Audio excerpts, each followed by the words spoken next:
In realistic pencil portraiture, there are a few things we're all told not to do. They're not forbidden, just terrifying. First, drawing completely freehand. No grids, no tracing, no measurements. And second, mixing graphite with charcoal. Both sound simple, but for any realism artist, they're a real nightmare. One wrong move and everything falls apart. Proportions get distorted, skin turns muddy, and your drawing loses life. But today I decided to face both fears in one portrait. So let's see what happens when precision meets chaos, graphite meets charcoal, and control meets courage. Okay, so let's start the challenge. For this drawing, I placed this next image that I'm gonna draw beside the earlier portrait. You see the woman with the headscarf, because that was my testing ground before I finally conclude all the techniques that I'm gonna show you right now. So I wanted this next portrait, a young man looking sideways, to feel alive, as if he's caught staring at her beauty right there. So here I go, starting with an HB graphite pencil and nothing else. No grid lines, no tracing, just me, the paper, and pure observation. So now drawing freehand is a bit tricky. So I guess it's a balance between control and trust. You trust your eyes, your hand, your instincts. To help myself for this challenge, I lightly drew a square frame around the head area, from top of the hair to the chin, to the from left to right. So that's what you are seeing right now. So now I'm working inside that box for the face, because that frame is my only guide. Everything inside, where I build structure, everything outside I'll judge purely by observation and by proportion. So I begin with geometric sketching as usual, so not chasing details yet. I draw rough, intersecting shapes, planes of the face, angles of the jaw, the slope of the nose, the tilt of the eyes. So this is how I capture form and direction. So it's messy, but as you can see, it's alive. So it's where the drawing breathes before it tightens. So here's what makes freehand both hard and beautiful. You don't have the safety net of measurement. So if you build layers, you're constantly correcting. You shade, then you step back, adjust, erase, reshape. So it's like sculpting from instinct. So that's why freehand drawing develops the artist's eye faster than any grade or tracing ever could. So now outside the square, I start extending the neck, the shoulders. Here I rely on the relationship I've already built inside the box. It's like using the face itself as a measuring tool for the rest of the body. Every mark is a decision. Every correction is a lesson. Don't get me wrong, I still love grid and measurements, but I also encourage especially young artists to try freehand also. Step 2. Once the structure feels right, I pick up a sharp H graphite pencil and give the entire face and neck a full light tone. So this is the foundation, I think.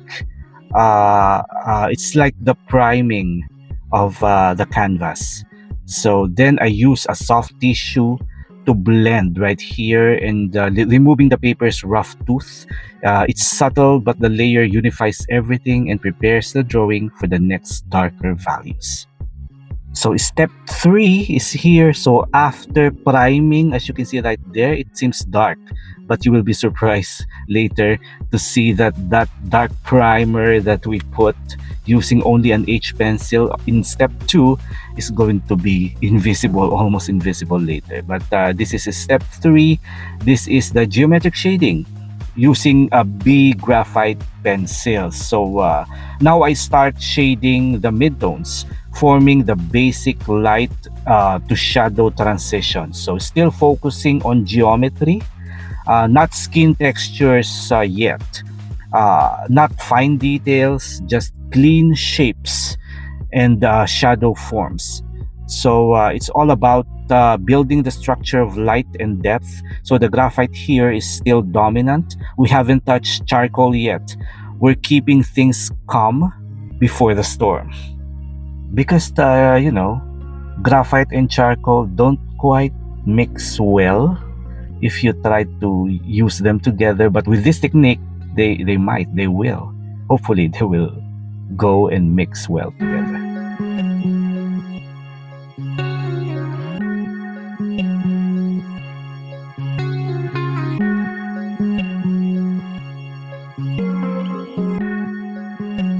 So now let's go to the step 4 and start introducing charcoal to the graphite. So here's where the real experiment begins.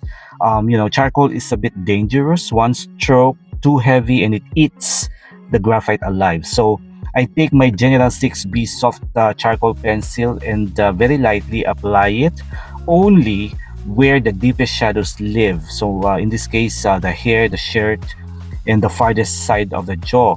Light pressure only. I'm not aiming for total coverage. I just want to introduce charcoal gently, letting it like test the graphite underneath. So notice how the paper's tooth or texture is still shows through, because that's intentional. If I went too dark too soon, I'd lose control and of the value balance. So at this stage, we're just making them meet.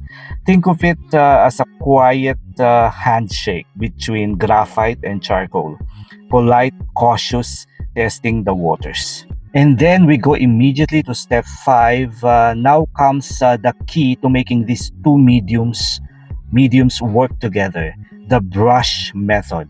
So I start by blending the charcoal areas, hair, and the shirt with a soft makeup brush. It smoothens everything without removing texture. Then I use Casimir rubbing tool to push the charcoal deeper into the paper fibers.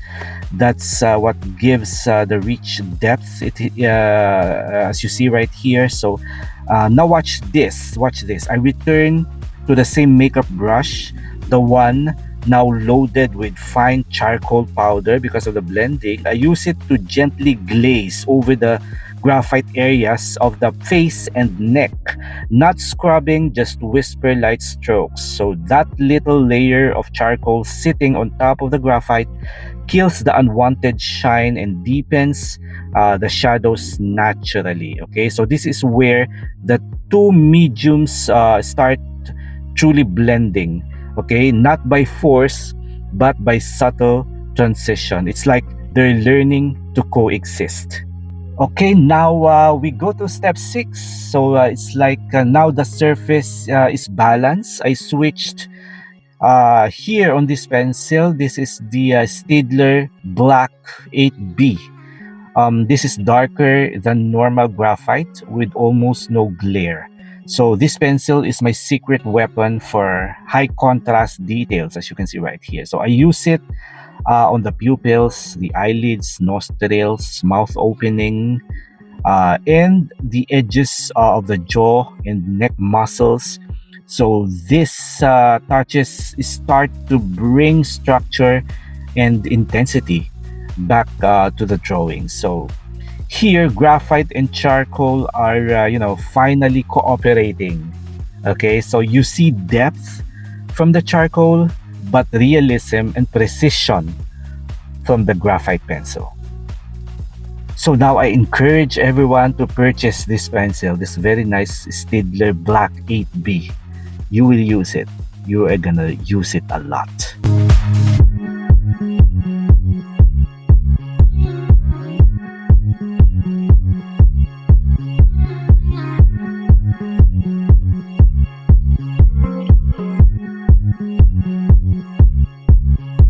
So now step 7, everything starts to come together. I use blending stump for small dark details. Then I switch back to the same makeup brush. Now carrying a mix of graphite and charcoal dust, I softly sweep across the skin tone areas, as you can see right here, connecting transitions between shadows and light. This step is about merging, turning two distinct mediums into one visual language. Okay, so now we go to step 8.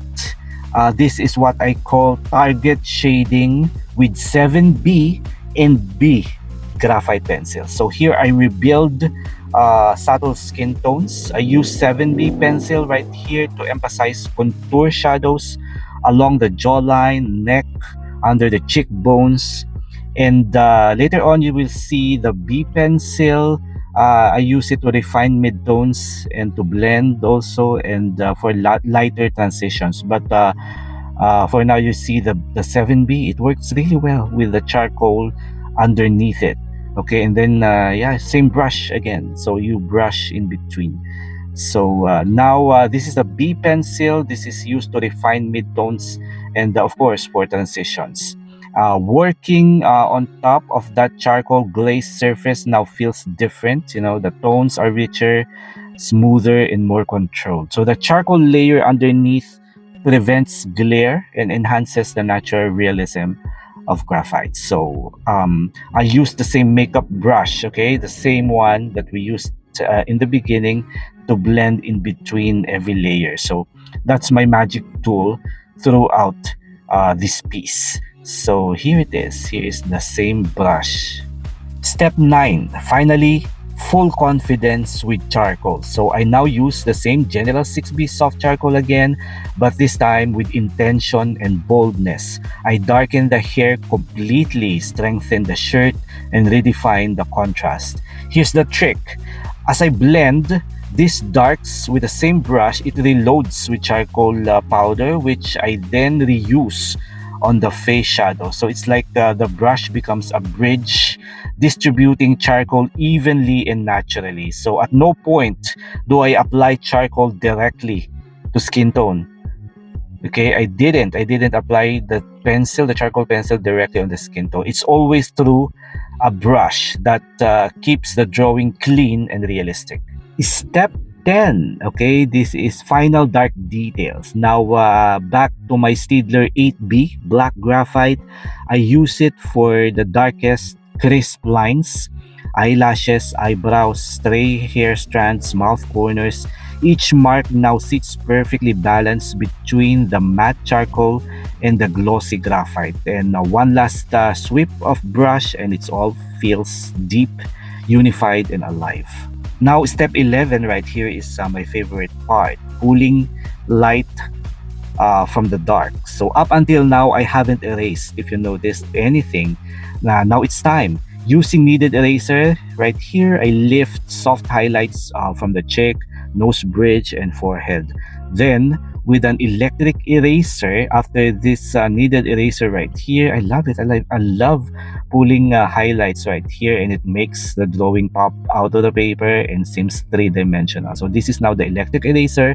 I pop out those bright, clean highlights, the sparkle on the nose, the top lip, the edge of the forehead, where light hits strongest. Okay, so now and finally, I use again the kneaded eraser to clean and add more soft highlights on the neck area right here.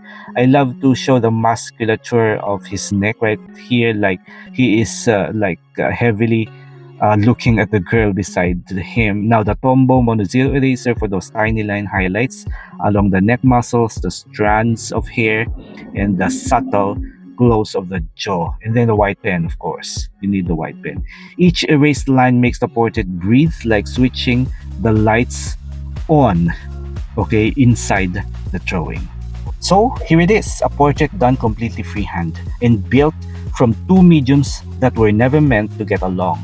You see, sometimes in art, just like in life, what we avoid the most turns out to be the key to something new. Freehand taught me to trust my eyes, and mixing graphite with charcoal taught me that even opposites can find harmony if you let them. If this inspired you, don't forget to leave a like and tell me in the comments which one would you try, freehand or mixing graphite with charcoal. Until next time, keep drawing, keep experimenting, and keep pushing what you think is possible.